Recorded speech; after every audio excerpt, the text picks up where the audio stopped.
されどうも皆さん、本日もお疲れ様です。というわけで早速作っていきましょうか。今日紹介するのは旬の新玉ねぎを使ったポトフです。ポトフといえばフランスの伝統料理で、牛肉を塊で香味野菜と一緒に煮込んでいく料理ですね。なので見る人によってはこれは全然ポトフじゃないじゃないかと思う方もいると思うんですけど、作ってる僕自身がこれをポトフだと信じて疑わなければそれでいいかもしれないと思っている。はい。新玉ねぎは皮を少し厚めに剥いて、それは取っておきます。後ほど使うんで。軸はだいぶしっかり残しましょう。取りすぎるとこれ半分にして焼くときにね、バラバラになっちゃうんで、この軸は大切です。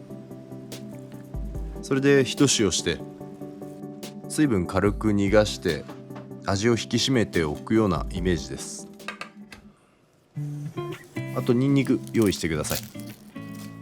ニンニクと旨味成分でベーコン、ソーセージ、この辺りは味を構成する上で非常に重要なんで、どちらか一つというよりもできれば両方使いたいです。豚肉使ってるからポテじゃないかっていう、どちらかといえばポトフよりポテじゃないかって意見がそろそろコメント欄とかにね出てきそうなんですけど、冒頭でも話した通りポトフ風です。出汁の役割があるといったソーセージとベーコンなんですけど、食べても美味しいぐらいのサイズにカットしておきましょう。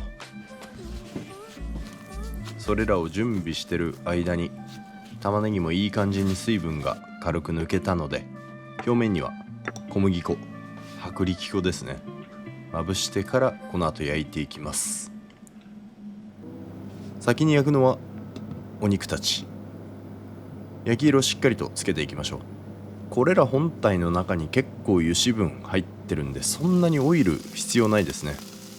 少しきっかけ作りのためのオリーブオイルぐらいで十分かと思います。サイズ的にも焼き色をつけるのにちょうどいいと思うんで、ぜひねこれぐらいのサイズ感狙ってカットしてください。香ばしい香りがこの後ポトフの液体にも移っていくので、ちょっと焼き色がつくまで我慢ですね。いわゆる芝みが出てくるぐらい、これぐらいになったらお肉は OK です。煮込む方の鍋に移しておきましょう。でこの鍋には先ほどのお肉のうまみ、鍋底にこびりついてるんで、これを生かしつつ新玉ねぎカリッと焼いていきます。少しこれは押さないと綺麗に焼き色はつかないと思うんで、まんべんなく新玉ねぎをフライパンの中に敷き詰めたら、上から軽く重しをします。何でもいいんですけどね、これぐらいのパイリッシュがあればちょうどいいかもしれません。ストーブの蓋とか上に乗せれば程よい重しになると思います。それで、5分ぐらいですかね。中火と弱火の間ぐらい、弱中火ぐらい、それぐらいで焼いていくとこんな感じで焼き色つくので、そしたらニンニクも加えます。ニンニク加えて香りが出てきたら煮込む方の鍋に新玉ねぎを移します。この小麦粉があると玉ねぎ焼いた時に、これもそうですね、あんまりバラバラにならないというか、ちょっとした決着の役割も担ってます。そしたら焼くのに使ったフライパンには白ワインを加えてデグラセします。しっかりと水分煮詰めましょう。ここで煮詰めるのが甘いとだいぶ酸っぱさが際立っちゃって、後々の味付けにかなり影響しちゃうんで、慎重にしっかりと煮詰めます。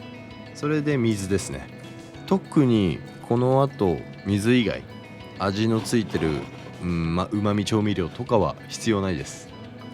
玉ねぎの皮も加えて香りをしっかりと液体に移していきましょう。ローリエもしあったらぜひ加えてください。それで落とし蓋をしてだいたい30分から40分、長ければ長いほどいいですね。あんまり煮詰めすぎても、あんまり煮込みすぎても玉ねぎがぐちゃぐちゃになっちゃったりするんで、長くて50分ぐらいですかね。この玉ねぎの皮は、だいたい最初の20分ぐらいでもう役目を果たしてるんで取り除いて、それであとはこの新玉ねぎにどれぐらい火が入ってるかを確認しながら仕上がりの様子を見ていきます。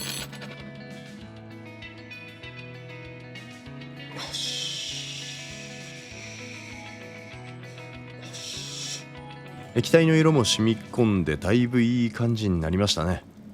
これぐらいでいいと思います。盛り付けに行きましょう。ドレッセです。これは何度か食べてるんですけど、新玉ねぎの中でもトップを争うぐらいむちゃくちゃうまいレシピだと思ってます。シンプルですけどね、この新玉ねぎの甘み、それに肉の旨みが染み込んでて、これがうまいんですよ。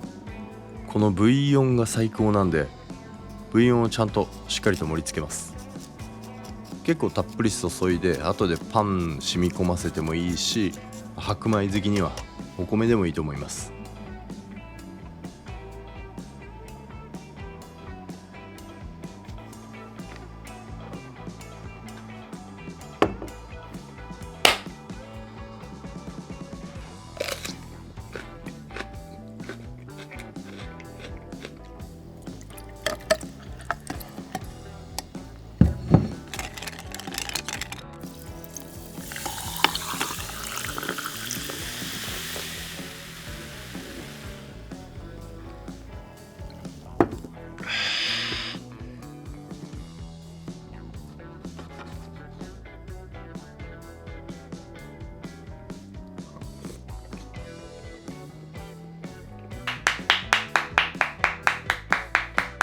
これだよ、これ。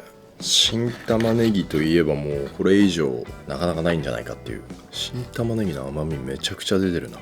ベーコンとソーセージもちゃんと味が残ってるし、ブイヨンにもうまみが移ってるっていうね、一番いい状態。うまっ。これにパンを浸して食べて、これ以上の幸せないんじゃないかっていうね。これは玉ねぎ全然足りないんですよね。もっと大量に仕掛けてもいいかもしれない。これは